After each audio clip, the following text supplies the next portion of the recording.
Assalamualaikum warahmatullahi wabarakatuh. Perkenalkan, nama saya Cindy Sipamarti dari D3 Budidaya Perikanan.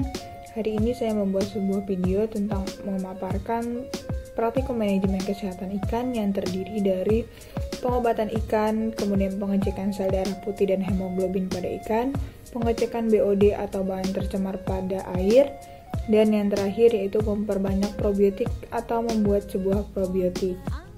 Praktikum yang pertama itu ada pengobatan pada ikan. Pengobatan pada ikan dibagi menjadi 4 tahapan. Yang pertama itu ada penyuntikan, kemudian perendaman, kemudian melalui pakan, dan oles. Alat dan bahan yang dibutuhkan dalam pengobatan ikan ini, yang pertama itu ada wadah atau tempat untuk menaruh ikan yang terkena penyakit. Kemudian yang kedua itu ada ikan yang terserang penyakit atau terinfeksi oleh penyakit. Yang pertama dilakukan pada praktikum pengobatan ikan ini yaitu ada perendaman. Perendaman bisa dilakukan secara langsung atau tidak langsung. Perendaman dilakukan secara langsung dengan memberikan obat atau antibiotik secara langsung ke kolam atau akuarium. Secara tidak langsung bisa dilakukan pada wadah lain atau tempat lain dengan cara mengambil ikan atau memisahkan ikan dari populasi, kemudian ditaruh di tempat yang sudah disediakan dan diberikan obat atau antibiotik. Satuan pada dosis perendaman ini yaitu ppm.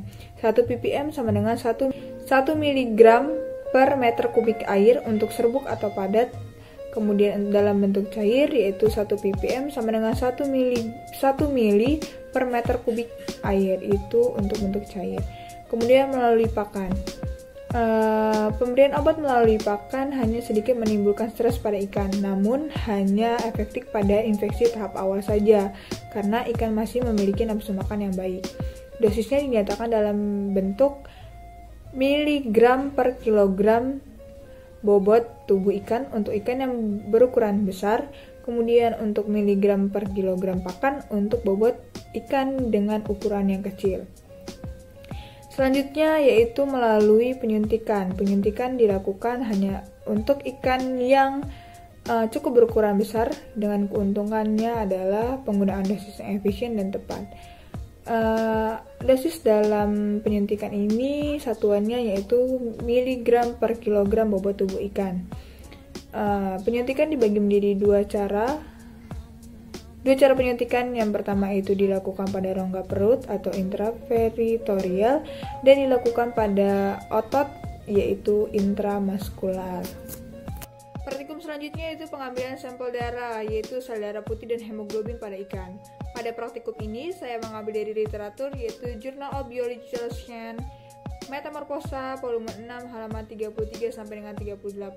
Pada praktikum ini ada beberapa alat dan bahan yang dibutuhkan. Yang pertama itu ada bahannya yaitu berupa ikan baung dengan ukuran 17,5 sampai dengan 48 cm. Alat yang digunakan pada praktikum ini adalah tabung sahli, kemudian hemositometer, jarum jara, dan pipa kapiler. Kemudian untuk larutan yang digunakan pada praktikum ini yaitu ada HCN dan larutan TRAC. Yang pertama kali dilakukan adalah mengambil sampel darah pada ikan baung tersebut, yaitu dengan cara ikan yang diperoleh dibius dengan cara menusukkan arteriol atau kepala ikan dengan menggunakan jarum jara. Kemudian menusukkan bagian operkulum ikan dengan speed, dan darah yang mengalir diambil menggunakan pipa kapiler yang berisi senyawa anti beku. Setelah mengambil sampel darah, mari kita menghitung larutan leukosit atau sel darah putih pada ikan.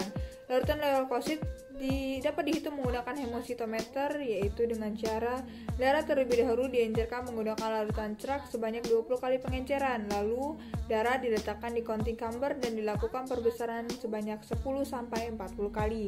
Selanjutnya menghitung hemoglobin pada ikan. Hemoglobin dapat dihitung menggunakan tabung sahli, yaitu dengan cara tabung sahli diisi berupa larutan HCN 0,1 sampai dengan skala 10. Lalu ditambahkan 20 ml sampel darah dan diaduk homogen. Kemudian warna larutan darah dimasukkan pada warna larutan standar. Setelah sama, kadar Hb dapat dibaca pada tabung sahli. Praktikum selanjutnya yaitu uji BOD. Pada praktikum ini saya mengambil dari sebuah literatur yaitu Jurnal MIPA volume 10 nomor 1 Maret 2015 halaman 37 sampai dengan 42. Pada praktikum uji BOD ini bertujuan untuk mengetahui apakah dalam sebuah perairan terdapat bahan tercemar atau tidak.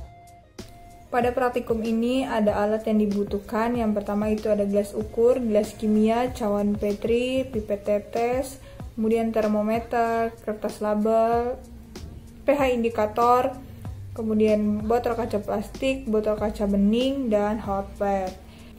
Dalam uji BOD terdapat 3 metode pengamatan. Yang pertama yaitu uji fisika sederhana. Dengan mengambil air sampel sungai sebanyak 50 ml dalam Erlenmeyer, masing-masing diukur suhu dan ditambahkan 25 ml Aquades. Selanjutnya diamati perubahannya berupa warna, kekeruhan, suhu, dan bau. Yang kedua yaitu dilakukan dengan uji kimia, yaitu melakukan pengukuran pH air sampel menggunakan kertas indikator. Selanjutnya dalam 100 ml air sampel ditambahkan 50 ml air teh dan didiamkan selama semalam pada kondisi terbuka baru diamati. Yang ketiga yaitu dilakukan uji biologi dengan mengambil air sampel dan dimasukkan ke dalam botol kaca bening, didiamkan selama 5 hari di dalam ruangan yang tertutup baru diamati perubahannya.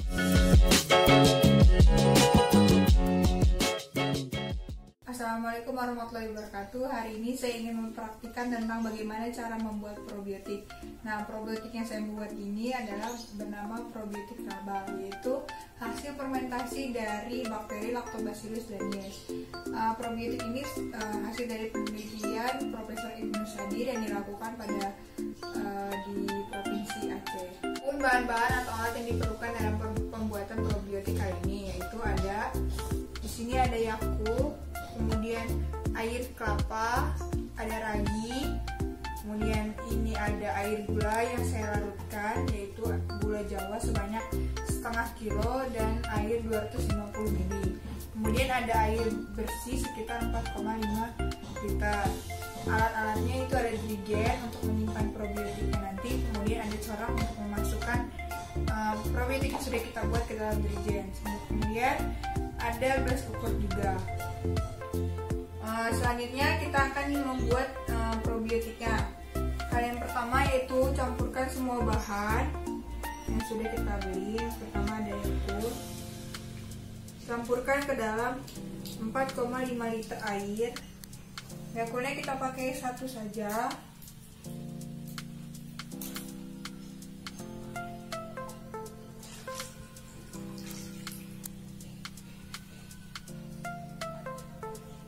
Kemudian masukkan air kelapa.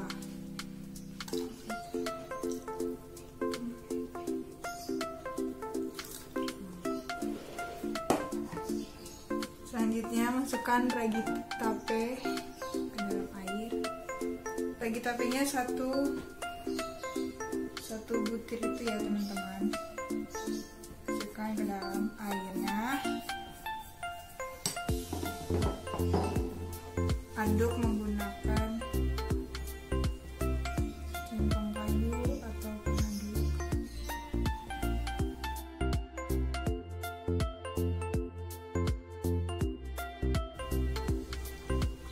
Aduk bahan yang tadi sudah kita masukkan sampai merata.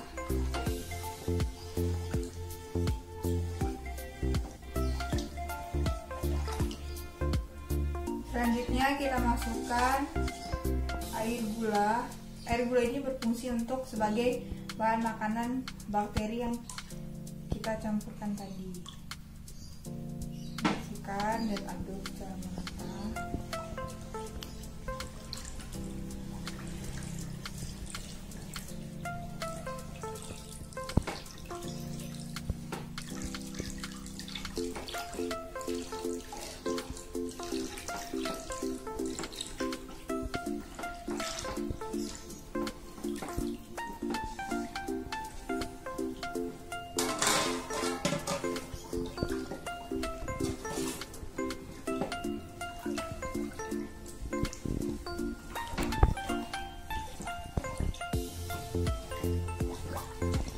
Setelah bahan tercampur secara homogen, kita masukkan ke dalam wadah yang ukurannya 5 liter, dirigen ya teman-teman, dirigen dengan ukuran 5 liter.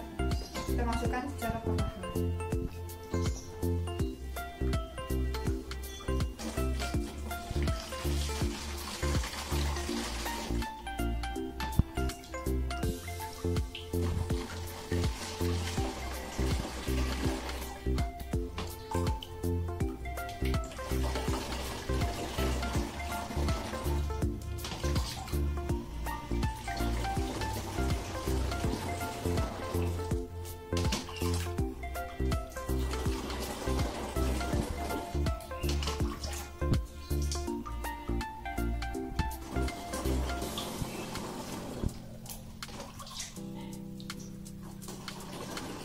secara perlahan-lahan supaya bahannya tidak tumpah mana-mana.